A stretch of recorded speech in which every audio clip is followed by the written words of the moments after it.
Ẹ káàbọ̀ sí orí ètò wa lónìí. A sì dúpẹ́ pé ẹ darapọ̀ mọ́ wa. Ṣé ẹ ti rí fídíò tí a fẹ́ fi wọ̀nyí? Ẹ bá wa wò ó pẹ̀lú àkíyèsí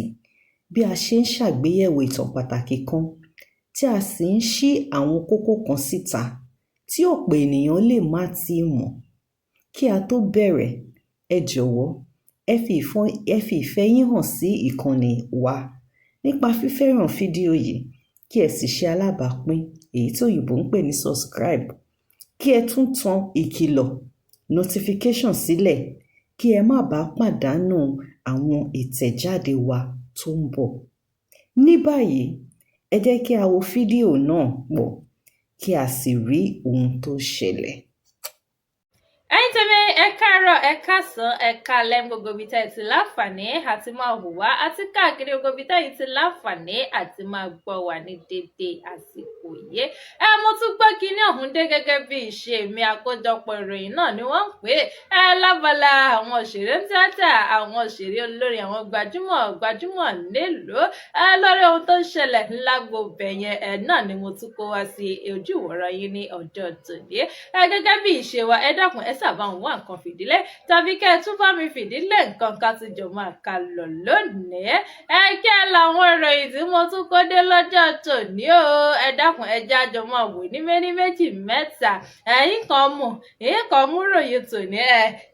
kan mú o lójú òpó gistrew.com. Níbẹ̀ mo ti ṣalábàápàdé ìròyìn ọ̀hún, kí ló tí mo kú bá ń bẹ̀.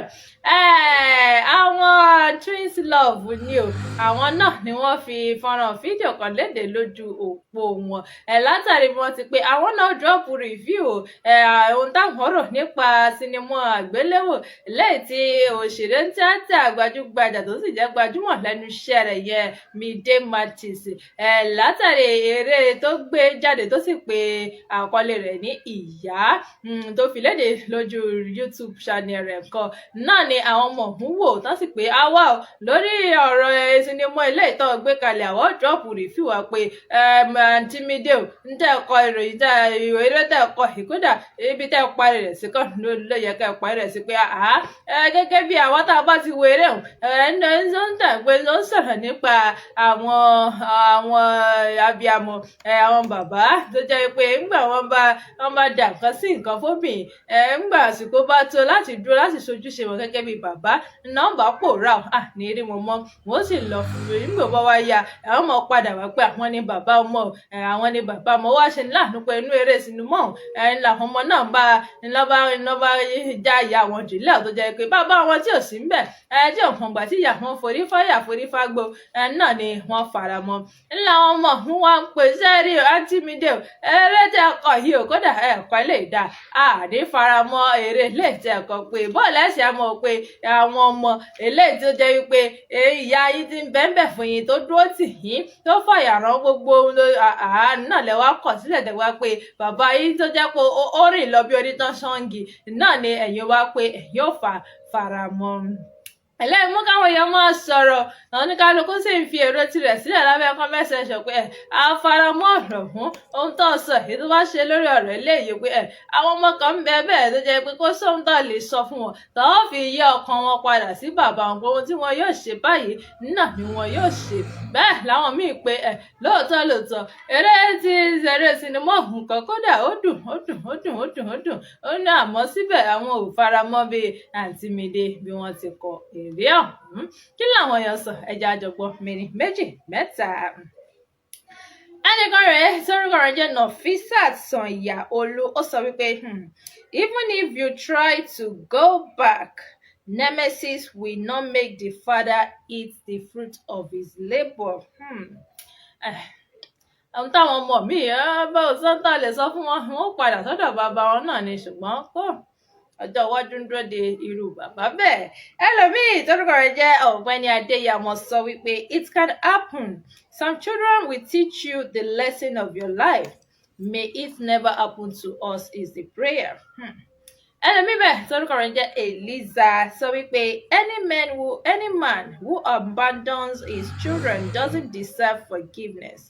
Raising kids is a lot of work, and if you are not there for them when they need you, why should you show up when they are grown-ups?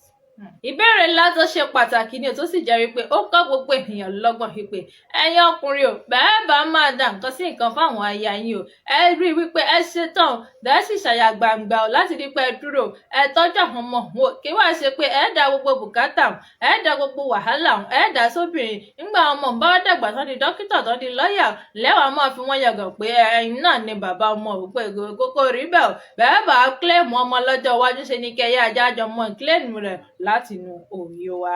ẹ̀yin tẹ́fẹ́ jẹ́ ń tẹ̀sẹ̀ jẹ́jẹ́ pọ̀ ń bẹ̀ ń kíákí àwọn ẹ̀jẹ̀ ń bọ́ sójú òpó akámbárì jù kí lóhun tí mo tún bá ń bẹ̀ ẹ wò ó òṣèré olórin Speed Darlington náà ni mo tún mú ròyìn rẹ̀ wá ṣe kú ọ̀pọ̀ àtìkọ́ mú ròyìn rẹ̀ wá bẹ́ẹ̀ bá gbàgbé nítorí mo mọ̀ pa ẹ̀ ń bá mi lọ àjọ ń lọ gbogbo ìgbà náà nẹ láìpẹ́ náà mo mú ròyìn wá sétí ìgbọ́n yín wípé Speed Darlington kan ní ń pariwo ló fi fọ́nrán léde lójú òpó rẹ̀ tó sì pariwo pé bóun ṣe dàgbà tó he á ti gbọ́ wípé kódà òun ò ní obìnrin lákàtà òun ní at the age of 40 something kóun ó má lè pé òun ló lẹ́bí ti tòun kò sáya kò sọmọ tóun nínà òjò pálí ìwé ìgbélú orílẹ̀-èdè Amẹ́ríkà eléyìí ò bójúmu tó ẹ wo wọ́n tún gbé tuntun dé o mo gbé ìròyìn mìíràn wá sétí ìgbọ́ yín o lórí ọ̀rọ̀ ọmọkùnrin náà ló tún sọ̀rọ̀ lásìkò yìí kí ló ń tó sọ ó ní ẹ wò bẹ́ẹ̀ mi ṣe wà yìí o kódà ọ̀dọ́ ni mí tó sì jẹ́ pé ṣé fi wé gbogbo àwọn baálé ilé ẹlòmíì nítorí pé kíni bùkátà báwọn ọmọ ṣe jẹ báyà ó ṣe jẹ fún wọn ṣe lọ léèwé owó gbá owó àwò pé bùkátà ti mú kẹlòmíì ò gbójú ọjọ́ orí rẹ̀ lọ tó sì jẹ́ kó ti mọ̀ pé òun gẹ́gẹ́ bí onìkan òun tóun bẹ́ẹ̀ bá wò wọ́n ẹ̀rí wípé ọ̀dọ́ ni òun jẹ́ tó sì jẹ́ pé ojú òun kọ̀ ó rẹwà òun sì ní ìfọ̀kànbalẹ̀ jẹ́ pé wọn ò réyàn máa yọ̀ òun lẹ́nu pé owó bisikí o àásánwó iléèwé ọmọ àárà sọdún àárà bàtà dò àárà kókó ṣú ò pé ẹ̀hún ọ̀rẹ́ ọmọ ní bùkátà tóun gbé òṣìṣẹ́ ni tí ń fi bùkátà yọ òun lẹ́nu pé ẹ lọ́wọ́ àwọn baálé ilé òun ẹlọ́bẹ̀ lọ́wọ́ wọn rí i pé ibẹ̀ lómìn ti ń sáré kìtàkìtà tí ń sáré torí aya tí ń sáré torí ọmọ pé kódà ẹlòmíì ọjọ́ ó ti gbó kọjá ọjọ́ orí rẹ̀ ẹ ṣe bí àgbàlagbà kan nígbà bá bèrè ọjọ́ orí rẹ̀ pé ẹ ní mọ̀ pé ọmọdé ni. Speed Darlington ló fọ̀rọ̀ ọ̀hún lédè nínú fọ́nrán fídíò tó sì ń pe ohun tóun fẹ́ bá wò mí dáadáa rí i pé mo rẹwà lọ́mọkùnrin kódà ọjọ́ orí mi gan-an ẹ bá gbọ́ ọjọ́ orí mi àríkẹ́ kódà yìí tí ì gbó kọjá ọjọ́ orí mi àìní bùkátà tí mò ń gbé káàkiri ni nítorí pé ìrẹ́ni yọ mí lẹ́nu lápá bẹ́ẹ̀. ẹ wò àwọn èèyàn sọ̀rọ̀ lábẹ́ comment section kí ló sọ. ẹnìkan rẹ̀ torúkọ rẹ̀ jẹ́ James Godwin ó ní no be small youthful appearance yo. ẹlòmíín bẹ́ẹ̀ torúkọ rẹ̀ ń jẹ́ Sammy sọ wípé even if you open business for your wife you will still be the one providing 100%, you know see life come o. èmi bẹ́ẹ̀ torúkọ rẹ̀ jẹ́ Ifeanyi sọ wípé marriage no dey favour man, imagine having to pay bills till you pa ìtàn. ẹ wo ẹ jẹ́ fi yín lẹ̀ pẹ̀lú ìròyìn kẹ́yìn náà máa fi èrò tìyín sílẹ̀ lábẹ́ comment section tẹ̀ bọ́rọ̀ nípa ìròyìn náà ẹni wẹ́rẹ́wẹ́rẹ́ ní wàrà ṣẹ̀ṣẹ̀ jẹ́ mú ìròyìn kẹta kí ló ń tí mo bá ń bẹ̀ látàrí bí ọ̀gbẹ́ni Tọ́ba Àjíbóyè ilé tí wọ́n yìnbọn mọ́ lásìkò tó ń bẹ ní ẹnu ọ̀nà ilé rẹ̀ tó sì jẹ́ pé ní dìgbàdìgbà báyìí ni wọ́n gbé lọ sí ilé ìwòsàn tí wọ́n sì jẹ́ kó di mímọ̀ wípé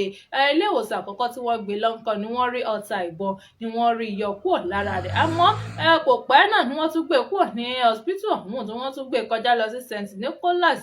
ìyẹn ní níbẹ̀ nǹkan ni arákùnrin ọ̀hún ló padà dákẹ́ sí tí wọ́n sì kéde ipò rẹ̀. eléyìí ló mú kí àwọn olólùfẹ́ àwọn èèyàn máa pariwo lórí ẹ̀rọ ayélujára tí wọ́n sì ń ké sí ìjọba àpapọ̀ ìjọba ìpínlẹ̀ Èkó àti kọmíṣánná ọlọ́pàá tó fi mọ́ ọ̀gá àgbà ọlọ́pàá ìyẹn ọ̀gbẹ́ni Ọlátúnjí Dìísù wípé kí wọ́n mọ bí wọn yóò ti wádìí ikú ọmọkùnrin ògbé ṣé lórí ọ̀rọ̀ àṣòṣèlú yìí náà ni wọ́n wá ń pa